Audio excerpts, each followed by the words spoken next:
Hello साथियों, मैं पंकज वैष्णव आप सभी का स्वागत करता हूं मिशन ज्ञान चैनल पर।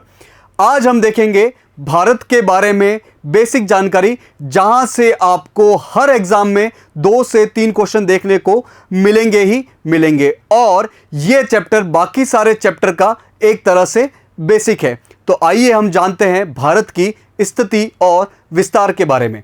भारत की स्थिति और विस्तार को देखने के लिए सबसे पहले हमें जानना पड़ेगा अक्षांश रेखाओं को और देशांतर रेखाओं को।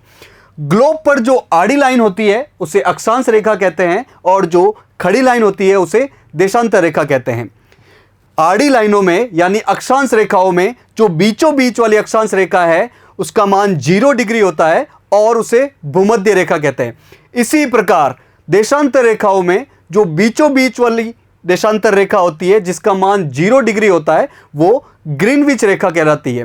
ये जो भूमध्य रेखा है वो पृथ्वी को 2 बराबर भागों में बांटती है, ऊपर वाला उत्तरी गोलार्ध और नीचे वाला दक्षिणी गोलार्ध। इसी प्रकार ग्रीनविच रेखा पृथ्वी को 2 बराबर भागों में बांटती है, पश्चिम में पश्चिमी गोलार्ध और पूर्व में पूर्वी गोलार्ध। यदि हम भारत को देखें तो भारत उत्तरी तथा पूर्वी गोलार्ध में पाया जाएगा। यदि अक्षांशीय दृष्टि से पूछा जाए तो उत्तरी गोलार्ध में होगा और यदि देशांतरीय दृष्टि से पूछा जाए तो पूर्वी गोलार्ध में हो गया। तो यह तो हो गई भारत की गोलार्धीय रूप से स्थिति। इसके अलावा आपको अक्षांश रेखाओं में कुछ इंपॉर्टेंट अक्षांश रेखाओं के मान और नाम पता होने चाहिए। जैसे कि उत्तरी गोलार्ध में 23.5 डिग्री अक्षांश मिलेगी, उसे कर्क रेखा कहते हैं। इसी प्रकार दक्षिणी गोलार्ध में 23.5 डिग्री वाली अक्षांश मिलेगी, उसे मकर रेखा कहते हैं। उत्तरी गोलार्ध में 66.5 डिग्री वाली जो अक्षांश है उसे आर्कटिक वृत्त कहते हैं। दक्षिणी गोलार्ध में 66.5 डिग्री वाला ही जो अक्षांश रेखा है वो कहलाती है आपका अंटार्कटिक वृत्त। तो एक बार हम क्विक इसका रिवीजन करेंगे क्या कि 0 डिग्री वाली भूमध्य रेखा और 0 डिग्री देशांतर क्या कहलाएगी? ग्रीनविच रेखा। भूमध्य रेखा 2 बराबर भागों में बांटती है पृथ्वी को, उत्तरी गोलार्ध और दक्षिणी गोलार्ध। ग्रीनविच रेखा पृथ्वी को 2 बराबर भागों में बांटती है, पश्चिमी गोलार्ध और पूर्वी गोलार्ध। और भारत को हम देखेंगे तो भारत कहां पाया जाएगा? उत्तरी पूर्वी गोलार्ध में। 23.5 डिग्री अक्षांश रेखा उत्तरी अक्षांश रेखा कर्क रेखा कहलाएगी और 23.5 डिग्री दक्षिणी अक्षांश रेखा मकर रेखा कहलाएगी। 66.5 डिग्री उत्तरी अक्षांश आर्कटिक वृत्त कहलाएगा और 66.5 डिग्री दक्षिणी अक्षांश अंटार्कटिक वृत्त कहलाएगा। हम एशिया के रूप में भारत की स्थिति की बात करें तो एशिया महाद्वीप के दक्षिण मध्य भाग में स्थित है अपना प्यारा देश भारत। एशिया के दक्षिण और मध्य भाग में स्थित है अपना प्यारा देश भारत। यदि हम अक्षांश रेखाओं में एक इंपॉर्टेंट अक्षांश रेखा जो कि कर्क रेखा होती है उसको देखें तो वो भारत के लगभग बीचों बीच में से होके गुजरेगी। भारत को 2 बराबर भागों में लगभग 2 बराबर भागों में बांटेगी और 8 राज्यों से होके गुजरेगी जो कि पश्चिम से पूर्व दिशा में ऐसे हैं। सबसे पहले गुजरात, राजस्थान, मध्य प्रदेश, छत्तीसगढ़, झारखंड, पश्चिम बंगाल, त्रिपुरा और मिजोरम। हमें इन 8 राज्यों को एग्जाम की दृष्टि से पश्चिम से पूर्व की दिशा में याद करना है। इनमें आप सबसे पहले 3 बड़े राज्य पाएंगे। कौन कौन से? गुजरात, राजस्थान, मध्य प्रदेश। इसके बाद छत्तीसगढ़, झारखंड 2 छोटे राज्य हैं। फिर पूर्वी भारत के पश्चिम बंगाल, त्रिपुरा, मिजोरम, ये टोटल 8 राज्य है। जैसे हमने कर्क रेखा के बारे में बात की उसी प्रकार एक इंपॉर्टेंट देशांतर रेखा भारत से होके गुजरती है जो कि है 82.5 डिग्री पूर्वी देशांतर, जिसे भारत की मानक समय रेखा कहते हैं। और इस रेखा के हिसाब से भारत का समय तय होता है। ये 5 राज्यों से होके गुजरती है जो कि उत्तर से दक्षिण की दिशा में हमें याद करना है। कौन से 5 राज्य है? यूपी, एमपी, छत्तीसगढ़, उड़ीसा और आंध्र प्रदेश। कौन से 5 राज्य है? यूपी, सबसे उत्तर में यूपी, फिर आपका एमपी, सबसे नीचे एपी मतलब आंध्र प्रदेश, और बीच में आपको मिलेगा छत्तीसगढ़ और उड़ीसा। तो यूपी, एमपी, एपी और छत्तीसगढ़ और उड़ीसा, ये 5 राज्य है जहां से भारत की मानक समय रेखा गुजरती है। एग्जाम में एक इंपॉर्टेंट क्वेश्चन मिलता है कि उत्तर प्रदेश में ये भारत की मानक समय रेखा किस जगह से गुजरती है, तो हमें याद रखना है प्रयागराज के पास स्थित मिर्जापुर से। मिर्जापुर नाम आते ही आपके चेहरे पर एक हंसी आ जाएगी। तो हां, ये वही मिर्जापुर है जहां से भारत की मानक समय रेखा गुजरती है। ये भारत की मानक समय रेखा भारत के मानक समय को तय करती है, जो कि ग्रीनविच मीन टाइम यानी कि जीएमटी से 5.5 घंटा आगे है। भारत का मानक समय ग्रीनविच मीन टाइम से 5.5 घंटा आगे है। तो ये थी भारत की मानक समय रेखा की बात। अब आते हैं हम भारत के अक्षांशीय और देशांतरीय विस्तार के बारे में। अक्षांशीय विस्तार मतलब कौन सी 2 अक्षांशों के बीच में स्थित है भारत, और देशांतरीय विस्तार मतलब कौन सी 2 देशांतर के बीच में स्थित है भारत। अक्षांशीय विस्तार की बात करें तो भारत के सबसे नीचे से जो अक्षांश रेखा गुजरती है वो है 8 डिग्री 4 मिनट उत्तरी अक्षांश। लेकिन ये तो भारत की स्थल के सबसे नीचे से गुजरती है। यदि संपूर्ण भारत की बात की जाए तो अंडमान निकोबार के नीचे से एक अक्षांश रेखा गुजरती है जिसका मान है 6 डिग्री 45 मिनट उत्तरी अक्षांश। सबसे उत्तर में जो अक्षांश रेखा गुजरेगी वो है 37 डिग्री 6 मिनट उत्तरी अक्षांश। अगर देशांतरीय विस्तारों की बात की जाए तो सबसे पश्चिम में 68 डिग्री 7 मिनट पूर्वी देशांतर और सबसे पूर्व में 97 डिग्री 25 मिनट पूर्वी देशांतर गुजरेगी। अगर भारत के चारों कोनों के अंतिम बिंदु की बात की जाए तो सबसे दक्षिण में कन्याकुमारी और अंडमान निकोबार के सबसे दक्षिण में आपको मिलेगा इंदिरा पॉइंट। ये आपको याद रखना है, कंफ्यूज नहीं होना है। अगर भारत के स्थलीय भूभाग का सबसे दक्षिण बिंदु बोले तो कन्याकुमारी है, और संपूर्ण भारत का सबसे दक्षिण बिंदु बोले तो इंदिरा पॉइंट है। सबसे उत्तर में आपको मिलेगा इंदिरा कॉल, इंदिरा पॉइंट। सबसे पश्चिम में आपको गुजरात का गोरेमोते मिलेगा, और सबसे पूर्व में अरुणाचल प्रदेश का किबिथु मिलेगा। यदि उत्तर से दक्षिण के डिस्टेंस की बात की जाए, दूरी की बात की जाए, तो यह है 3214 किलोमीटर। आपको याद कैसे करना है, 3000 से 200 ज्यादा है, 3214 किलोमीटर। और यदि पश्चिम से पूर्व की बात की जाए तो यह 3000 से कम है, यानी कि 2933 किलोमीटर है। इसी चीज को हम इस मैप से देख के याद करने की कोशिश करते हैं। सबसे दक्षिण में कौन सी अक्षांश रेखा गुजर रही है, 8 डिग्री 4 मिनट। उससे नीचे से 6 डिग्री 45 मिनट। सबसे ऊपर से 37 डिग्री 6 मिनट। सबसे पश्चिम में 68 डिग्री 7 मिनट, और सबसे पूर्व में 97 डिग्री 25 मिनट। और सब चारों कोनों पर कौन कौन से क्षेत्र हैं, कौन कौन से गांव हैं। सबसे नीचे कन्याकुमारी, उससे भी नीचे इंदिरा पॉइंट, सबसे ऊपर इंदिरा कॉल, पश्चिम में गोरेमोता और पूर्व में किबिथु गांव। तो यह थी अक्षांशीय और देशांतरीय विस्तार की बात। अब हम आते हैं भारत के क्षेत्रफल पे। तो भारत का क्षेत्रफल 32,87,263 किलोमीटर है। आप याद कैसे करोगे, यह 33 लाख से थोड़ा सा कम है। 32,87,263 वर्ग किलोमीटर, 33 लाख से थोड़ा कम। पूरे विश्व में यदि भारत के क्षेत्रफल का अंश देखें तो यह करीब 2.5% है, और एग्जैक्ट बोला जाए तो 2.4% है। पूरे विश्व के टोटल क्षेत्रफल का भारत 2.4% अपने पास रखता है। क्षेत्रफल के मामले में भारत विश्व में 7वें नंबर पर है। 6 बड़े देश और भी है क्षेत्रफल के मामले में भारत से। कौन कौन से देश है, एग्जाम के लिए हमें याद रखने हैं। 1 नंबर पे आपको मिलेगा रूस, जो कि एशिया में सबसे ऊपर है।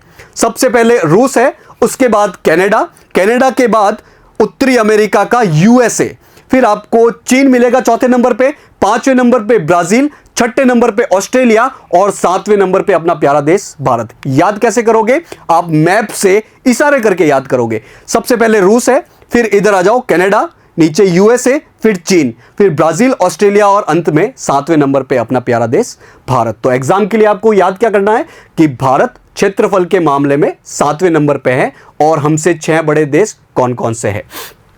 यदि भारत के पड़ोसी देशों की बात की जाए तो भारत के टोटल 9 पड़ोसी देश है, उसमें से 7 स्थलीय सीमा के पड़ोसी देश है और 2 जलीय सीमा के हैं। टोटल 9 पड़ोसी देश है, 7 स्थलीय सीमा के हैं और 2 जलीय सीमा के हैं। तो एग्जाम के लिए आपको बहुत गौर से याद रखना है कि एग्जाम में पूछता क्या है। वो ये पूछता है टोटल पड़ोसी देश कितने हैं, तो 9 होंगे। अगर स्थलीय सीमा के पड़ोसी देश बोलेंगे तो 7 है और जलीय सीमा के 2 है। स्थलीय सीमा पर 7 पड़ोसी देश कौन कौन से हैं, उनकी दिशा के रूप में हमें याद रखना है। उत्तर पश्चिम में 2 देश मिलेंगे, पाकिस्तान और अफगानिस्तान। उत्तर में 3 देश मिलेंगे, नेपाल, भूटान, चीन। और पूर्व में 2 देश मिलेंगे, बांग्लादेश और म्यांमार। तो हमारे पड़ोसी देशों को आपको दिशा के अनुसार भी याद रखना है। ये थे स्थलीय सीमा वाले देश। स्थलीय सीमा में सबसे बड़ी बाउंड्री लगती है बांग्लादेश की और सबसे छोटी बाउंड्री लगती है अफगानिस्तान की। इनके बीच में कौन कौन से देश आएंगे स्थलीय सीमा की लंबाई के अनुसार? सबसे ज्यादा हमने देख लिया बांग्लादेश। बांग्लादेश के बाद आपको बोलना है चीन, यानी बीच में आना है। चीन के बाद पाकिस्तान, यानी उत्तर पश्चिम में जाना है। वापस बीच में आना है नेपाल, फिर पूर्व में जाना है म्यांमार, वापस बीच में आना है भूटान और वापस पश्चिम में जाना है अफगानिस्तान। कुल मिला के आपको साउथ इंडिया का एक डांस करना है भारत के पड़ोसी देशों की स्थलीय सीमा की लंबाई के अनुसार याद रखने के लिए। क्या? सबसे पहले बांग्लादेश, बीच में आ जाओ आप चीन, फिर आप आओ पाकिस्तान, नेपाल, म्यांमार, भूटान और लास्ट में अफगानिस्तान। जलीय सीमा की बात करें तो 2 देश मिलेंगे आपको जो कि भारत के दक्षिण में मिलेंगे, श्रीलंका और मालदीव। तो ये टोटल 9 पड़ोसी देश है। इनकी राजधानियां भी हमें पता होनी चाहिए। पाकिस्तान की है इस्लामाबाद, अफगानिस्तान की है काबुल, नेपाल की काठमांडू, भूटान की थिम्फू, चीन की बीजिंग या पीकिंग। दोनों में से कोई भी ऑप्शन आए आप दोनों को ही टिक करना। बांग्लादेश की ढाका, म्यांमार की नेपिदो, श्रीलंका की कोलंबो और मालदीव्स की माले। तो ये थी भारत के पड़ोसी देशों की बात। अब बात करते हैं स्थलीय सीमा और तटीय सीमा कितनी है भारत की। स्थलीय सीमा मतलब भारत का वो हिस्सा जो कि दूसरे देशों के साथ स्थल के रूप में लगता है, और तटीय सीमा मतलब भारत का वो हिस्सा जो कि समुद्र से लगता है, पानी से लगता है। अगर स्थलीय सीमा की बात करें तो भारत की स्थलीय सीमा आपको एग्जाम के लिए याद रखना है 15,200 किलोमीटर। 15,000 से थोड़ी सी ज्यादा है, 15,200 किलोमीटर। और तटीय सीमा की बात करें तो 7,500 से थोड़ी सी ज्यादा है, 7,516 किलोमीटर। अगर तटीय राज्यों में सबसे लंबी तटीय राज्य पूछा जाए तो वो होगा गुजरात, और सबसे छोटा तटीय राज्य पूछा जाए तो वो होगा गोवा। गुजरात की सबसे लंबी तटीय सीमा है और गोवा की सबसे छोटी तटीय सीमा है। वहीं केंद्र शासित प्रदेशों की बात की जाए तो सबसे लंबी तटीय सीमा अंडमान निकोबार की है और सबसे छोटी तटीय सीमा पुदुचेरी की थी। तो ये थी स्थलीय और तटीय सीमा की बात। अब हम देख लेते हैं भारत का प्रशासनिक विभाजन, यानी कि भारत में कितने राज्य हैं और कितने केंद्र शासित प्रदेश हैं। भारत में राज्यों की संख्या 28 है और केंद्र शासित प्रदेशों की संख्या 8 है। 28 और 8 टोटल 36। आप ऐसे याद कर लो कि दोनों के पीछे 8-8 आता है। राज्यों की संख्या 28, केंद्र शासित प्रदेशों की संख्या 8। राज्यों में आपको सबसे इंपॉर्टेंट जो याद रखना है वो है जो उत्तरी पूर्वी भारत के 8 राज्य हैं, उनके नाम और उनकी राजधानी। जैसे कि सबसे पहले राज्य आएगा असम। असम की राजधानी है दिसपुर। उसके बाद अरुणाचल प्रदेश की राजधानी है ईटानगर। नीचे नागालैंड की राजधानी है कोहिमा। मणिपुर की राजधानी है इम्फाल। नीचे सबसे नीचे मिजोरम की राजधानी है आइजोल। मिजोरम के पश्चिम में आपको त्रिपुरा राज्य मिलेगा, उसकी राजधानी अगरतला। फिर आप ऊपर बढ़ोगे तो मेघालय। मेघालय की राजधानी है शिलोंग। और सबसे अलग एक और राज्य है सिक्किम, जिसकी राजधानी है गंगटोक। तो 8 उत्तरी पूर्वी राज्यों की राजधानियां आपको एग्जाम के लिए याद होनी ही चाहिए। अब 8 केंद्र शासित प्रदेशों की हम बात करें तो 4 उत्तरी भारत में मिलेंगे और 4 दक्षिणी भारत में मिलेंगे। उत्तरी भारत में कौन कौन से हैं? सबसे पहले आपका लद्दाख, फिर आपका जम्मू कश्मीर। जम्मू कश्मीर राज्य नहीं रहा है, ये 2019 में केंद्र शासित प्रदेश बना दिया गया है।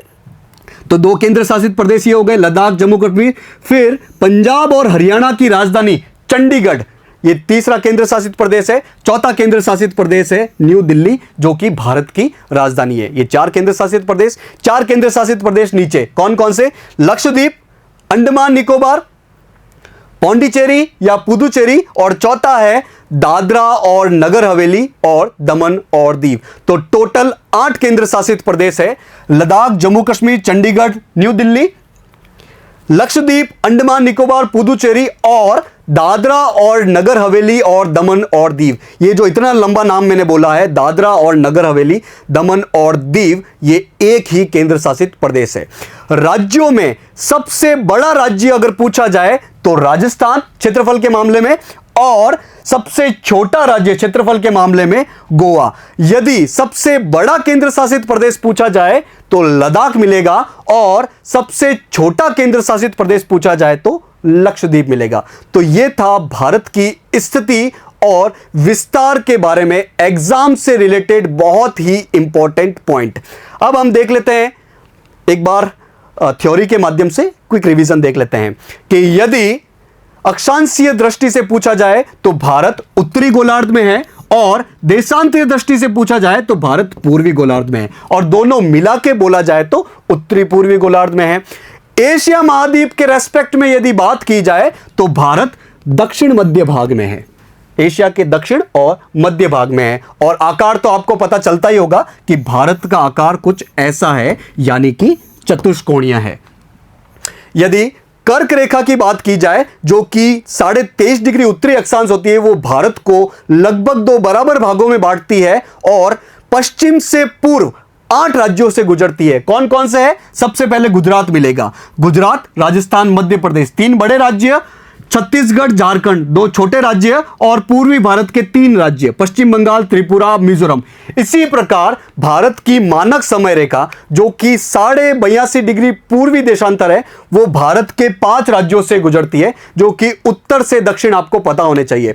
यूपी, एमपी यानी उत्तर प्रदेश, मध्य प्रदेश, सबसे लास्ट में एपी यानी आंध्र प्रदेश, और बीच में छत्तीसगढ़ और उड़ीसा। भारत का मानक समय ग्रीनविच मानक समय से यानी जीएमटी से 5.5 घंटे आगे है। यह एग्जाम के लिए बहुत इंपॉर्टेंट फैक्ट है। यदि हम बात करें भारत के अक्षांशीय और देशांतरीय विस्तार की, तो सबसे नीचे, स्थल के सबसे नीचे 8 डिग्री 4 मिनट उत्तरी अक्षांश मिलेगी, लेकिन इससे नीचे भी एक और अक्षांश रेखा गुजरती है, जो कि अंडमान निकोबार के सबसे नीचे वाले पार्ट से होकर गुजरती है, वो है 6 डिग्री 45 मिनट। तो 8 डिग्री 4 मिनट और 6 डिग्री 45 मिनट दोनों ही आपको याद रखने हैं। सबसे उत्तर में आपको मिलेगा 37 डिग्री 6 मिनट, सबसे पश्चिम में आपको मिलेगा 68 डिग्री 7 मिनट, और सबसे पूर्व में मिलेगा आपको 97 डिग्री 25 मिनट पूर्वी देशांतर। यदि उत्तर से दक्षिण डिस्टेंस की बात की जाए, दूरी की बात की जाए, तो 32-14 3000 से थोड़ी सी ज्यादा, और पश्चिम से पूर्व की बात की जाए तो 29-33 यानी 3000 से थोड़ी सी कम। संपूर्ण क्षेत्रफल की बात की जाए तो 33 लाख से थोड़ा सा कम है, और एग्जैक्ट बोला जाए तो 32,87,263 वर्ग किलोमीटर है, और यह संपूर्ण विश्व का करीब 2.5% है। एग्जैक्ट बोला जाए तो 2.4% है। क्षेत्रफल के मामले में भारत 7वें नंबर पे आता है। 6 बड़े देश और भी है, जो कि है रूस, कनाडा, यूएसए, चीन, ब्राजील और ऑस्ट्रेलिया। इसके बाद आपको याद रखना है भारत के पड़ोसी देश कितने हैं। टोटल 9 पड़ोसी देश है, 7 स्थलीय सीमा बनाते हैं, 2 जलीय सीमा बनाते हैं। स्थलीय सीमा में उत्तर पश्चिम में पाकिस्तान, अफगानिस्तान, उत्तर में नेपाल, भूटान, चीन, और पूर्व में आपको मिलेंगे 2 देश, बांग्लादेश और म्यांमार। स्थलीय सीमा के अनुसार सबसे बड़ा देश है बांग्लादेश, भारत से टच होने वाला, और सबसे छोटा अफगानिस्तान। और इसके बीच में आप कैसे याद रखोगे? दक्षिण भारत के एक डांस के रूप से। सबसे ज्यादा बांग्लादेश, फिर चीन, पाकिस्तान, नेपाल, म्यांमार, भूटान और अफगानिस्तान। और जलीय सीमा में 2 देश लगते हैं, कौन कौन से? श्रीलंका और मालदीव। इनकी राजधानियां हमें पता होनी चाहिए। पाकिस्तान की राजधानी इस्लामाबाद, अफगानिस्तान की काबुल, नेपाल की काठमांडू, भूटान की थिम्फू, चीन की बीजिंग या पिकिंग, बांग्लादेश की ढाका, म्यांमार की नेपिदो, श्रीलंका की कोलंबो और मालदीव की है माले। अगर स्थलीय सीमा में ये दो फैक्ट आपको पूछे जाए तो आप कंफ्यूज मत होइएगा। रेड क्लिफ रेखा भारत और पाकिस्तान प्लस भारत और बांग्लादेश दोनों के बीच में स्थित है। वहीं मैकमोहन रेखा यदि पूछी जाए तो यह है भारत और चीन के बीच में। अगर भारत की स्थलीय सीमा रेखा और तटीय सीमा रेखा पूछा जाए तो स्थलीय सीमा रेखा है 15,200 किलोमीटर और तटीय सीमा रेखा है 7,500 से थोड़ी सी ज्यादा, और एग्जैक्ट बोला जाए तो 7,516। तटीय सीमा में सबसे लंबा राज्य है गुजरात और सबसे छोटा राज्य है गोवा। वहीं केंद्र शासित प्रदेशों में सबसे लंबी तटीय सीमा है अंडमान निकोबार की और सबसे छोटी तटीय सीमा है पुडुचेरी की। यदि भारत के राज्य और केंद्र शासित प्रदेशों की बात की जाए तो भारत के टोटल राज्य है 28 और केंद्र शासित प्रदेश है 8। राज्यों में आपको उत्तरी पूर्वी भारत के 8 राज्य और उनकी राजधानियों के नाम पता होने चाहिए। जैसे असम की राजधानी है दिसपुर, अरुणाचल प्रदेश की राजधानी है ईटानगर, नागालैंड की है कोहिमा, मणिपुर की इंफाल मिलेगी, मिजोरम की आइजोल, पास में त्रिपुरा की आपको मिलेगी अगरतला, ऊपर है मेघालय की राजधानी है शिलोंग और सबसे अलग एक राज्य है सिक्किम जिसकी राजधानी है गंगटोक। वहीं केंद्र शासित प्रदेशों के नाम और वो कहां पर स्थित है आपको पता होने चाहिए। टोटल 8 केंद्र शासित प्रदेश, उत्तर में 4, दक्षिण में भी 4। उत्तर में आपको लद्दाख, जम्मू कश्मीर, चंडीगढ़ और दिल्ली मिलेगा, और दक्षिण में लक्षद्वीप, अंडमान निकोबार, पुडुचेरी और चौथा मिलेगा दादरा और नगर हवेली और दमन और दीव। क्षेत्रफल में सबसे बड़ा राज्य है राजस्थान और सबसे छोटा राज्य है गोवा। वहीं केंद्र शासित प्रदेश में क्षेत्रफल में सबसे बड़ा है लद्दाख और सबसे छोटा केंद्र शासित प्रदेश है लक्षद्वीप। तो ये थी भारत की स्थिति और विस्तार से रिलेटेड एकदम बेसिक बातें जो आपके एग्जाम के लिए एकदम टू द पॉइंट रहेगी। यहां से आपको 2-3 क्वेश्चन देखने को मिलते हैं। तो आशा है कि आज का लेक्चर आपको अच्छा लगा होगा। मिशन ज्ञान से जुड़ने के लिए आप सभी लोगों का बहुत बहुत धन्यवाद।